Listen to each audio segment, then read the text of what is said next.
and I got a job as a cashier in Ahmadu Bello University. When they started to sell meal tickets, I was the first cashier who sold meal tickets in Samaru, Zaria. A few days ago, I was telling a friend of mine one of the encounters I had with one guy called Pat Ada. Pat Ada, very, very big, hefty guy there. I was trying to be a superstar. He said, if you move from that chair, I will beat you up. I never forget that.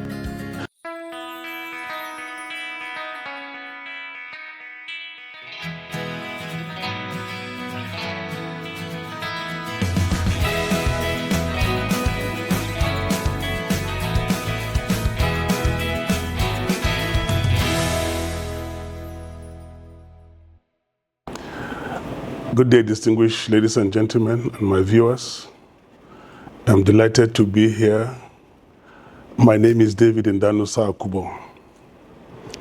I turned 65 on the 21st of last month. I was born in Jimeta, Yola, in present-day Adamawa State, capital of Adamawa State.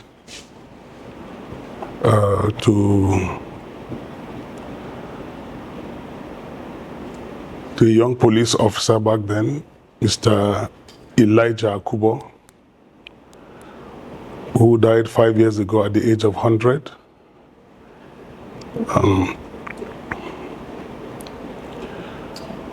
As a son of a policeman, we traveled quite a bit because they kept transferring my dad. We moved from Yola to Kaduna, from Kaduna to Minna, from Minna to Kontagora, back to Minna, then from Minna to Sokoto. I became aware of who I was from about 1960, about 66. At the outbreak of the Civil War, we were in Minna at that time. I didn't understand what was going on, but I just knew that a particular tribe was under pressure and the people were running. For the first time I saw my father, he came back home with a rifle. He was dressed, he would just grab a meal quickly and then dash back out. And when the Civil War, took a different turn, the theater of war moved to the east. It looked as if semblance of sanity had come back to the north, so we didn't know what was going on. But I remember those incidences, and that was when I started primary school as well. In St. Peter's Primary School, Keterengwari in Minna. I was there up till class 3 when my father was transferred to Sokoto.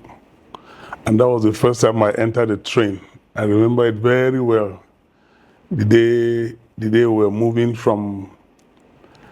the train took us from Minna all the way to Gusau in present-day Zamfara State. It's from there that I remember we got a truck, moved us to Sokoto. By that time I'd become conscious, a complete barrack boy with all the mischief, all the backyard championships of football, running and everything, and when the barracks, the vices, I was part of the vices. I was part of the barracks life, and I wasn't particularly, school didn't really bother me, but in class 3, I can't remember whether it's the first or second time, but I just remember that the result I got that time, I wasn't happy with it. Then it occurred to me that I wasn't reading. I just come back from school and just entered my barrack life in full. So I remember very clearly, I consciously began to look at my notes after school. And I remember then that I came 5th in the next exam, and I was very happy with myself. Very, very, very happy. I felt that was, looking back now, I can just call that my first achievement. Coming 5th in class 3. I'm even seeing that class it used to be called St. Peter's Primary School, but it's today Mohammed Bankano, a primary school in Sokoto.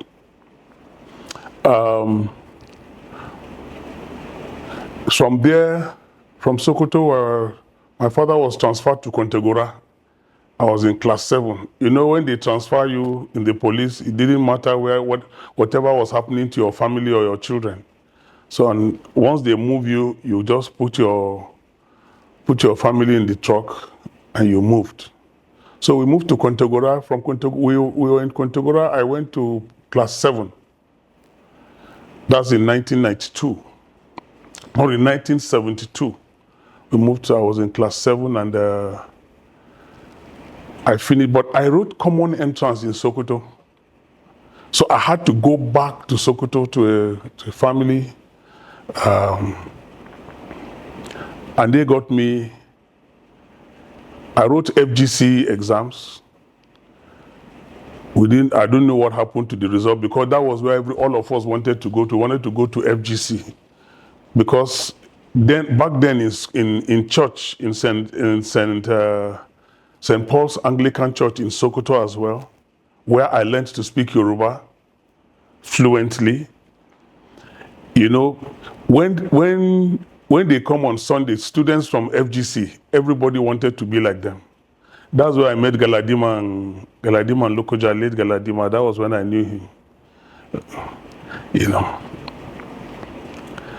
So from Kontagora back to Sokoto, and that I didn't get into FGC. And March, I had not gone to school. But you see, at that age, I really didn't know what was going on. But there was a family, Mr. Moses Makun, he's late now. He was the one who, along with one of my other guys that we grew up together, Abraham Appa, used to call him Escort. We are still together today. You know, he got us admitted to federal government secondary school, Farfaru Sokoto. It's a technical school, but also they had the academic aspect of the school. And that was where I went to from 1 to 5 in Sokoto. I finished on the 7th of July, 1977. Got out. But by that time, my father had left the police. In 1976, there was a purge. There was a purge then, and from Kontagora, no house. He couldn't go back to the village, nothing. So he moved to Jos. My late uncle was there, and he tried to settle. He tried to settle them in Jos. But my father was he was a restless person. I remember that time they tried to sell, in between all these things in barracks, I used to sell bread. If you see the top of my head, hair is not likely to grow there because of carrying tray. I've sold bread, I've sold gari, I've sold palm oil, I've sold all those things, helping my mother. And today, all that selling, I'm still selling today because I'm an insurance broker, I'm selling insurance, I'm still selling till today. You know, you just know that somehow, something that is coming from your background, no experience is ever wasted. You know, and so from Sokoto, finished secondary school, and by that time my father had moved from Jos. He got a job as a security man in Ahmadu Bello University, and that's the turning point for my family. All of us, because I'm the first of 7 children. One of them, my immediate younger brother, George, has gone home to be with the Lord now. And coming to Zaria, coming to Samaru, my father working in the university environment. Back then, We played with the children of professors, children of doctors. It didn't matter who you were, where you came from didn't matter in Samaru. Everybody was just, it was what you can do, you know. And I got a job as a cashier in Ahmadu Bello University. When they started to sell meal tickets, I was the first cashier who sold meal tickets in Samaru, Zaria. A few days ago, I was telling a friend of mine one of the encounters I had with one guy called Pat Ada. Pat Ada, very, very big, hefty guy then. You know, I was trying to be a superstar. He said, if you move from that chair, I will beat you up. I never forget that. You know, Pat Ada, I think he got into the customs. I don't know where he is now, but I know he's alive somewhere, you know.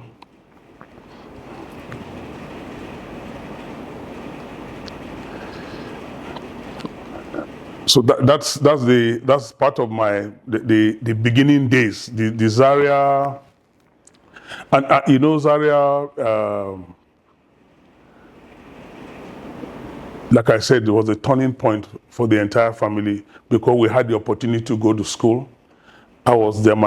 All of us had we had higher education, which we thank God now. The retirement of my father from the police, if he had stayed back and grew in the police, we probably would have been in those rural areas, and then you never know what will have happened. But that's coming to Zaria, you know. The circle of people we are moving amongst, you know, we learned to, you know, back then there was no much TV, so it's reading. We used to compete in reading. You used to compete how many books, how many novels you are able to read. You read your current magazines, comics, books, reading, just keep reading. Of course, later we got involved in the social life of the campus life. But you know, shortly after starting work in Ahmadu Bello University, I got a job in the bank. It used to be Standard Bank. It's today's First Bank. It used to be Standard Bank. And I was a cashier then, you know. Everybody came to that, but how many banks were there in Samaru? Then I think there were three banks. There was UBA, there was Union Bank by our side. You know, the Standard Bank was in Standard. I was in Standard Bank, and very interesting. But all of that time, my mind was to go back to school, because sincerely, in Zaria then, it was students who were the happening people. If you are not a student, they just looked, even students look at people who work as you are a nobody. So I wanted to get back to school. Okay, so thank you, distinguished ladies and gentlemen, for listening. The story will continue. It's just starting. It will continue in the next segment. Thank you. Welcome again, viewers. As you can see, we're starting a new series today. It is the story of Mr. David Akuboh, a man who grew up in the barracks. From Jos to Minna, Minna to Kontagora, Kontagora to Sokoto. He told you about barracks life. You may not know it, but growing up in any average barracks in Nigeria means you learned the ways of the world very early in life.